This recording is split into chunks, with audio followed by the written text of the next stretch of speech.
आपने अभी देखा है कि आपके किचन में आपको राइस, व्हीट और दाल वगैरह दिखाई देते हैं? क्या आपने कभी सोचा है कि ये जो क्रॉप्स हैं, ये जो ग्रेन्स हैं जिनकी हम बात कर रहे हैं, ये आते कहाँ से हैं? आप हो सकता है बोलेंगे कि ये आपको मिलते हैं फार्मर से, बट फार्मर्स कैसे बनाते हैं इन क्रॉप्स को?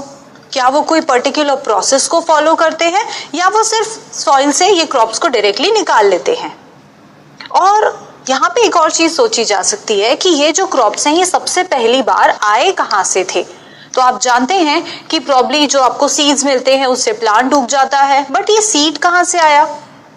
इसे समझने के लिए जब हम बहुत पहले जमाने की बात करते हैं जहाँ पे नोमैड्स हुआ करते थे, बेसिकली ये वो ह्यूमंस थे जो कि एनिमल्स को हंट करते थे, उन्हें किल करते थे, साथ ही साथ वो फॉरेस्ट से फ्रूट्स, रॉ फ्रूट्स और वेजिटेबल्स को तोड़ के खाते थे। बट धीरे धीरे उन्होंने समझा और उन्होंने ये जाना कि वो क्रॉप्स को ग्रो भी कर सकते हैं, और उन्होंने यहाँ पे एक प्रोसेस को डिस्कवर किया, एक प्रैक्टिस को डिस्कवर किया जिसको हम कहते हैं एग्रीकल्चर। क्या कहेंगे हम इसे? एग्रीकल्चर। तो यहाँ पे हम देखते हैं कि हम कैसे डिफाइन कर सकते हैं इस टर्म एग्रीकल्चर को। एग्रीकल्चर जब हम यहाँ पे कहते हैं, इसका मतलब होता है द प्रैक्टिस ऑफ फार्मिंग। क्या मतलब होता है इसका? इसका मतलब होता है द प्रैक्टिस ऑफ फार्मिंग। अब इस प्रैक्टिस ऑफ फार्मिंग में हम यहाँ पे देख सकते हैं बेसिकली दो चीजों को, या तो आप यहाँ पे बात कर सकते हैं क्रॉप्स को ग्रो करने की, और साथ साथ आप यहाँ पे बात कर सकते हैं डोमेस्टिकेटेड एनिमल्स को पालने की भी। ठीक है, यहाँ पे जब हम बात करते हैं फार्मिंग की तो हम बार बार टर्म यूज कर रहे हैं क्रॉप्स का। तो क्रॉप्स क्या होते हैं? क्या क्रॉप्स कोई भी प्लांट को हम कह सकते हैं या ये कोई स्पेसिफिक टाइप की स्पीशी होती है? यहाँ पे हम देखेंगे कि जब हम क्रॉप्स बोलते हैं तो क्रॉप्स का मतलब होता है कि जब सेम टाइप ऑफ प्लांट्स को ग्रो किया जाता है एक लार्ज फील्ड पे। तो अगर आप अपने लेट्स से गार्डन में 2 टोमेटो प्लांट्स लगाते हैं तो क्या वो क्रॉप होगा? नहीं। लेट्स से आपने एक फील्ड में बहुत सारे types of different types of plants को ग्रो कर दिया, तो क्या वो क्रॉप्स है? नहीं। इंपॉर्टेंट चीज जो हमें याद रखनी है वो ये है कि क्रॉप्स का मतलब होता है ग्रोइंग ऑफ या cultivation of same type of plants. ठीक है, यहां पे हम बोल रहे हैं growing same type of plants on a large area, और हम यहाँ पे बोल सकते हैं इन अ लार्ज फील्ड। ठीक है, तो इस तरह के प्लांट्स को जो कि सेम टाइप के बहुत सारे एक बड़ी फील्ड में लगाए जाएंगे, इन्हीं को हम यहाँ पे क्रॉप्स कहेंगे। ठीक है, अब आपने कभी कभी ऑब्जर्व किया होगा कि विंटर्स में आपको कुछ अलग तरह की वेजिटेबल्स खाने को मिलती है और कभी कभी रेनी में आपको कुछ अलग तरह की। तो क्या इसका मतलब ये होगा कि जब हम क्रॉप्स की बात करते हैं तो वो सीजन डिपेंडेंट होते हैं? इसका आंसर है हाँ। क्रॉप्स जो हैं आपको कई सारे ऐसे होंगे जो सीजनल मिलेंगे, और सीजन के हिसाब से प्राइमरीली हम क्रॉप्स को 2 तरह से बांट सकते हैं। तो ये कौन कौन से 2 तरह के होंगे, आइए हम यहाँ पे देखते हैं। यहाँ पे हम देखेंगे जब 2 तरह के क्रॉप्स को on the basis off season, तब हम ऑब्जर्व करते हैं कि ये जो क्रॉप्स होंगे इनका नाम हम दे सकते हैं। सबसे पहला टाइप जिसको आप यहाँ पे बोलेंगे खरीफ क्रॉप। क्या नाम है इसका? ये है खरीफ क्रॉप। ठीक है, और जो सेकेंड टाइप का क्रॉप आप यहाँ पे देखेंगे इनको हम यहाँ पे नाम देते हैं rabi crop. Okay, so kharif and the rabi crop. Now इनमें क्या डिफरेंस होता है, हम यहाँ कैसे बोल रहे हैं कि ये सीजन डिपेंडेंट है, ये ऑब्जर्व करते हैं। तो आप देखेंगे कि जो खरीफ क्रॉप होते हैं these are grown in rainy season. ठीक है, आप इनको कब ग्रो करते हैं? हम इनको लगाएंगे ड्यूरिंग द रेनी सीजन। अगर हमने रेनी सीजन बोला है तो हम यहाँ पे मंथ की बात करें तो बेसिकली हम बोल सकते हैं फ्रॉम जून टू सितंबर। ठीक है, जून से सितंबर के बीच में इन क्रॉप्स को ग्रो किया जाएगा। अब इनके एग्जाम्पल्स क्या क्या हो सकते हैं? इनके एग्जाम्पल्स में हम ऑब्जर्व करते हैं यहाँ पे सबसे पहले राइस, ठीक है, राइस के साथ आप देखेंगे मेज या जिसे आप कॉर्न भी कहते हैं। इसके अलावा हम यहाँ पे ऑब्जर्व कर सकते हैं ग्राउंडनट, ओके, ग्राउंडनट के साथ साथ हम यहाँ देखेंगे सोयाबीन, एंड और क्या हो सकता है, यहाँ पे हो सकता है कॉटन भी, ठीक है। सो बेसिकली हमने ऑब्जर्व किया कि जो खरीफ क्रॉप होंगे उनको हम ग्रो करेंगे रेनी सीजन में। साथ साथ जब हम रेनी सीजन की बात कर रहे हैं और मंथ्स को प्रिसाइजली देखा जाए तो ये यूजुअली ग्रो किए जाते हैं बिटवीन जून टिल सितंबर, ऑलराइट। और हम देखेंगे इनके कुछ खास एग्जांपल्स को, तो वो होते हैं राइस, मेज, groundnut, soybean and cotton etcetera. इनमें क्या खास चीज है, इन्हें क्यों ग्रो किया जाता है सिर्फ रेनी सीजन में ही, बाकी सीजन्स में हम इन्हें ग्रो क्यों नहीं करते? वेल, इसका आंसर ये है कि ये वो टाइप ऑफ प्लांट्स हैं, दे require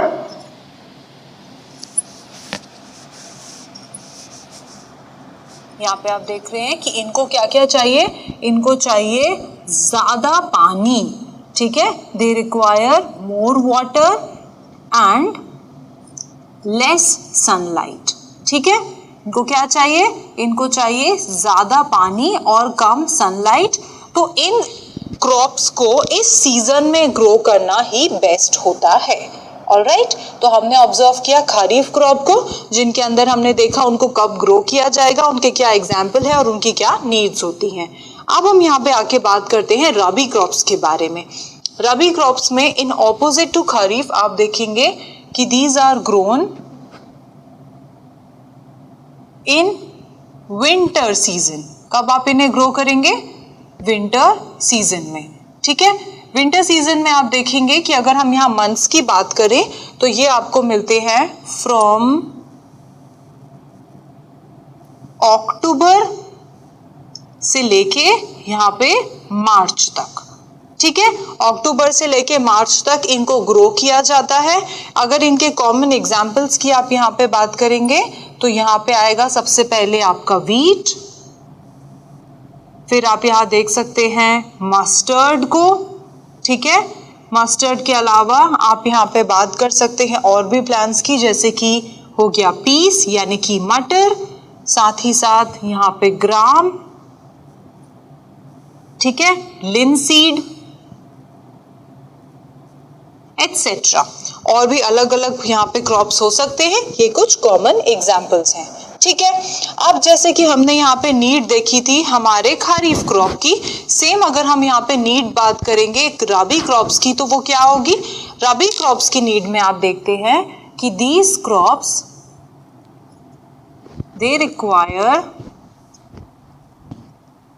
in opposite to kharif crop, इनको चाहिए होगा ज्यादा सनलाइट, ठीक है, या फिर आप बोलेंगे एक moderate amount of sunlight and comparably less amount of water, ठीक है। सो अगर हम दोनों के बीच में कंपेयर करेंगे तो आप देखेंगे कि रबी क्रॉप्स वो क्रॉप्स हैं जिनको ज्यादा सनलाइट और कम पानी की जरूरत होगी, बल्कि जो खरीफ क्रॉप्स हैं आप यहाँ पे देखते हैं इनके साथ ऑपोजिट है, इन्हें यहाँ पे ज्यादा पानी चाहिए। तो ऑफ कोर्स ज्यादा पानी जो है इनको रेनी सीजन में इजीली अवेलेबल हो सकता है, ठीक है। तो हमने अभी अभी यहाँ पे ऑब्जर्व किए 2 डिफरेंट टाइप्स ऑफ क्रॉप्स को जो कि थे सीजन डिपेंडेंट, ऑलराइट।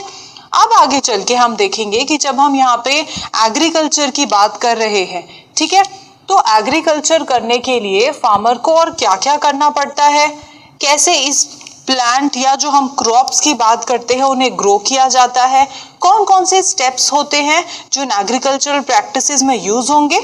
तो यहाँ पे इसको देखने के लिए हम ऑब्जर्व करेंगे नंबर ऑफ एग्रीकल्चरल प्रैक्टिसेस को, और ये एग्रीकल्चरल प्रैक्टिसेस जो है वो हम देखेंगे एक सीक्वेंस में। तो सबसे पहले आप यहाँ पे देखते हैं एग्रीकल्चरल प्रैक्टिसेस में कि सबसे पहले क्या काम होगा। सबसे पहले यहाँ पे काम जरूरी जो है वो ये है कि हमें अपना क्रॉप बनाने के लिए सॉइल का प्रिपरेशन बहुत जरूरी है, ठीक है, क्योंकि अगर सॉइल ही अच्छा नहीं होगा तो आपको अच्छा क्रॉप कैसे मिलेगा। तो पहला स्टेप जो होता है एग्रीकल्चरल प्रैक्टिसेस में, उसको हम बोलेंगे प्रिपरेशन ऑफ सॉइल। ठीक है, यहाँ पे सॉइल का प्रिपरेशन होगा। अब जब सॉइल प्रिपेयर हो गई है यहाँ पे, तो नेक्स्ट स्टेप में क्या आएगा? नेक्स्ट स्टेप में आप देखते हैं यहाँ पे सोइंग। सोइंग का क्या मतलब होगा कि अब जब यहाँ पे सॉइल तैयार हो गई है तो उसमें सीड डालना भी उतना ही जरूरी है, क्योंकि अगर आप सीड नहीं डालेंगे तो आपका क्रॉप ग्रो ही कैसे होगा। अब हम यहाँ पे देखते हैं कि जब आपने अपना सीड डाल दिया सॉइल में, तो कई बार ऐसा देखा जाता है कि ऑल्दो आपने अपना सॉइल ठीक से प्रिपेयर किया है इस सीड को सो करने के लिए, बट सीड के पास कुछ न्यूट्रिएंट्स कम देखे जा सकते हैं। तो इन न्यूट्रिएंट्स को भरपूर मात्रा में देने के लिए हमारे क्रॉप्स को हम क्या करेंगे? हम इन्हें एडिशनली कुछ न्यूट्रिएंट्स प्रोवाइड करेंगे। ठीक है, एडिशनली न्यूट्रिएंट्स प्रोवाइड करने की प्रोसेस को हम बोलते हैं एडिशन ऑफ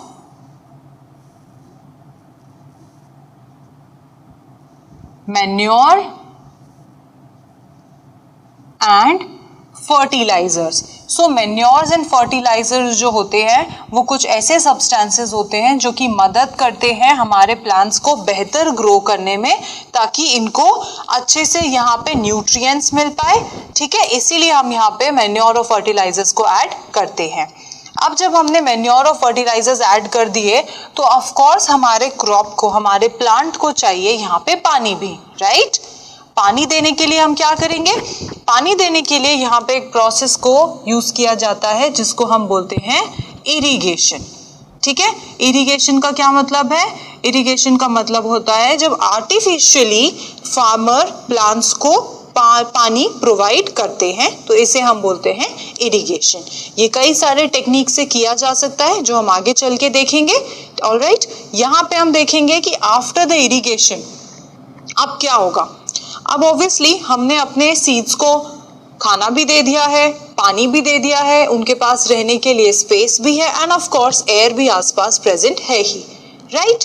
तो अब कोई प्रॉब्लम नहीं होनी चाहिए। अब हमारा सीड आराम से ग्रो करना चाहिए, एक अच्छा क्रॉप बनना चाहिए। बट यहाँ पे हम देखते हैं कि कई सारे ऐसे छोटे छोटे इंसेक्ट्स होते हैं या ऑर्गेनिजम्स हम बोलेंगे होते हैं, जो कि हमारे प्लांट्स को खराब करने के लिए आ सकते हैं। ये वो ऑर्गेनिजम्स हैं जो कि हमारे प्लांट को खाते हैं और उन्हें डिस्ट्रॉय भी कर सकते हैं।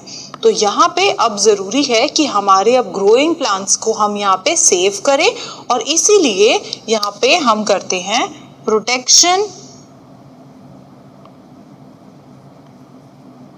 फ्रॉम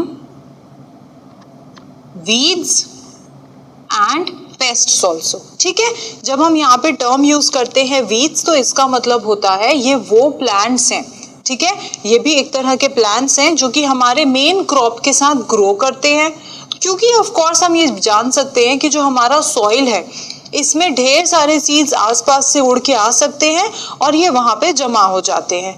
जब भी हम अपने सॉइल को प्रॉपर मैन्योर और वाटर प्रोवाइड करते हैं, तब ये भी वो प्लांट्स होंगे जो कि ग्रो कर जाएंगे हमारे मेन क्रॉप के साथ।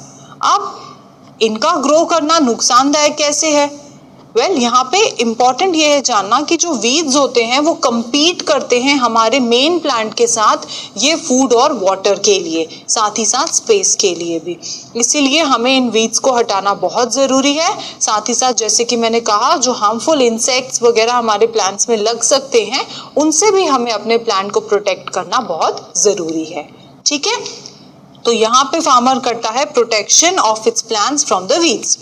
Next to protection from weeds, up and this cutting of crops on a large scale is what you call harvesting।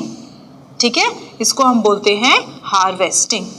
ठीक है, सो अब जो ग्रोन क्रॉप्स थे उनको हार्वेस्ट कर लिया गया, कट कर लिया गया, ताकि अब उनको मार्केट में सेल किया जा सके या उसको अपने यूज में लिया जा सके।